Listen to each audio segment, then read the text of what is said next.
This is the Spirit and Wellness Show. News and information from a higher perspective.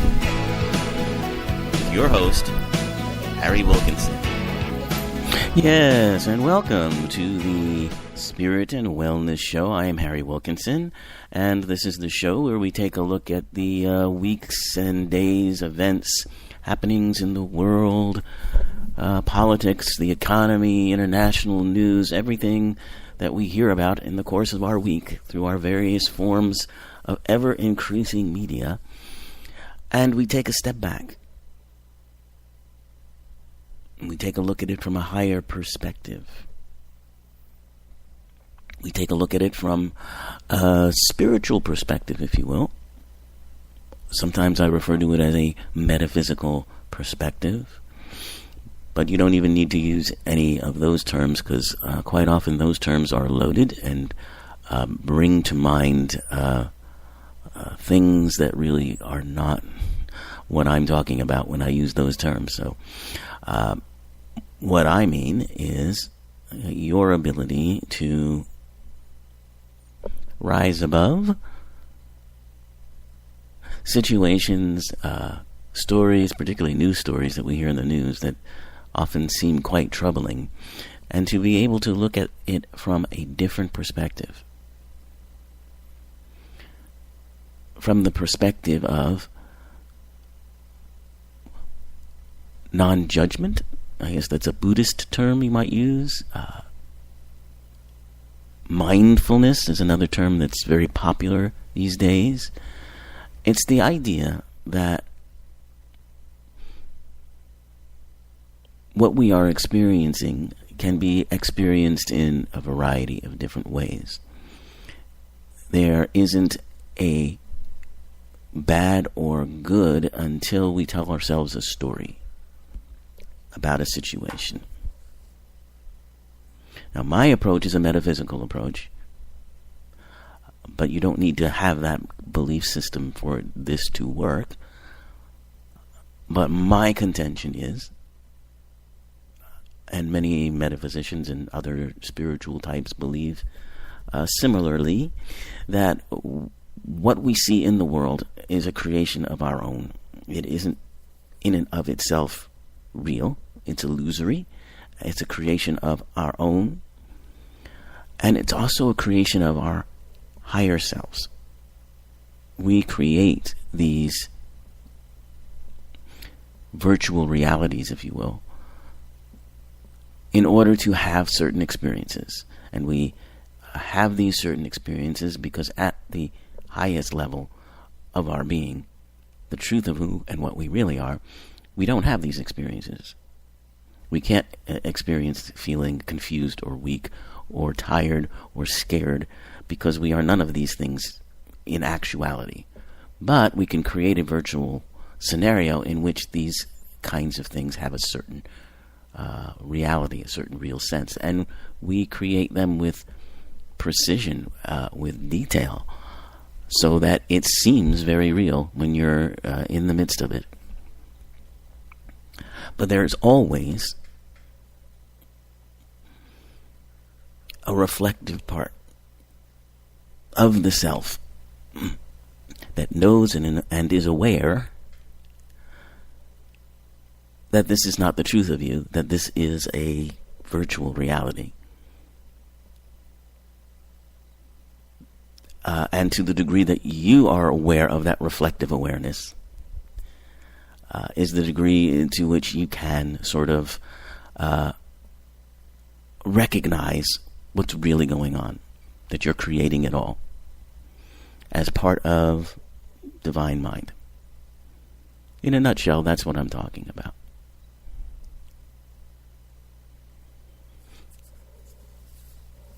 Now, many people in meditation have this experience of something happening to them, but then being part of them being removed from it, watching it all. People who have had psychedelic experiences through either psilocybin or LSD which we're going to talk about more as far as the research that's being done. We had quite a series of episodes dealing with that, and it's time to get back to that. But in any case, the literature of mystical experiences, of meditative experiences, is filled with this really same description of being part of something but not of it, and there being another sense of another me, another self, watching it over. This is what we get to, or this is what we like to or need to get to when we go in and we take this step back that I'm talking about, when we are bombarded with information, which we are increasingly being bombarded with, as I mentioned, through our new technologies and increasing amounts of time of news cycles, 24-hour news cycles, that sort of thing. This bombardment can easily start to feel overwhelming, particularly when stories are designed to titillate in many circumstances, or at the very least push buttons to make you anxious or concerned enough to tune in or to read or to give your attention to. News media needs to increasingly do that because they are dependent upon advertising dollars. And I say increasingly because, as you may have heard, if you listened to the show a couple weeks ago, I explained how our current form of broadcasting, or our current model of news broadcasting has changed over the years. It's become more akin to entertainment, and it's become more attached to the need for ad revenue. And it simply wasn't that way in the early days of broadcasting and news on radio and television were public services. They weren't considered to be money makers. Now they are. Now they're entertainment in many circumstances. But I digress because I don't want to go back over things I've talked about before. Just that this approach, this ability to take that step back, kind of step back into that reflexive self, for lack of a better term. I'm searching for a better term. Maybe I'll think of it, but that for now is the best term I can describe this with. It's a wellness tool because it helps us to cope. It helps us to cope with that sense of bombardment and feeling overwhelmed. And by doing this, by looking at that thing which is pushing your buttons at the moment, maybe it's making you feel anxious or worried or concerned, by looking at it in a mindful way and feeling whatever you're feeling, whether it's the anxiety or the anger or whatever it is, feeling that build up and acknowledging that, not trying to push it away, not trying to change it, not trying to, muffle it in any way, just feeling it to its fullest extent. And when it seems like it's at peak, then you can do a little mind jujitsu, as I call it. Change your perspective. Remind yourself that what you are seeing, what you are dealing with, is not the truth of what's going on. It's a creation. A very complex and detailed, bamboozling creation of your own at the highest level of yourself, to allow you to have these experiences and ultimately to allow you to reconnect with the highest part of yourself. That's what it's for. And that's what we focus on in this show. And on this show, of course, we're going to be talking about a couple of things that happened in the news recently. I'm going to be talking about happiest place on earth and what that means. And we're also going to be going back into the consciousness research that we've been talking about, sporadically for the past couple of months now, and talk about something called baby mind. We'll introduce ourselves to a researcher in this field.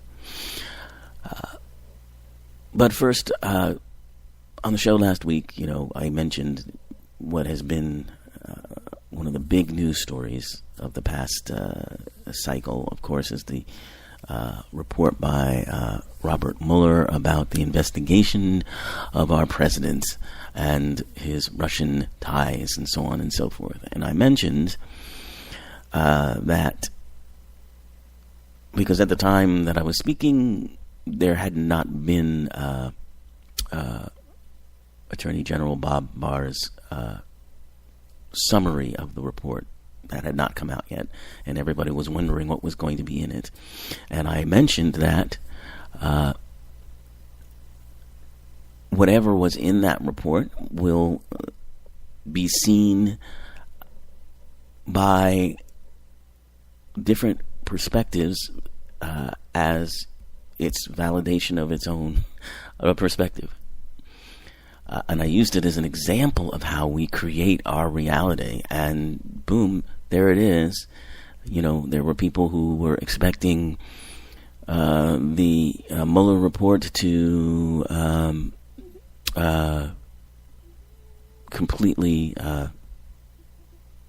exonerate the president, and there were others who were expecting it to to charge the president or find him, guilty of these things. And to date, it actually has done neither. So this is how we create these things, because we tell ourselves stories about that which just simply is what it is, and isn't reality. The reality of who and what we are, of course, is this connectedness. That we are creating this situation, we are creating this drama that is playing out, worldwide, because we are experiencing certain things. We are, in a way, teaching ourselves lessons, but more, it is about our expanding consciousness as a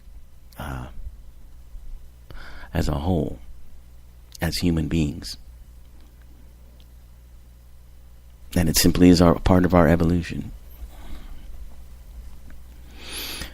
So I'm sure that there are many people who may be needing to have a little meditative time, have a little mindfulness time, see if they can get that step back into the reflexive self, and take a higher perspective on what's going on, because there was a lot of expectation.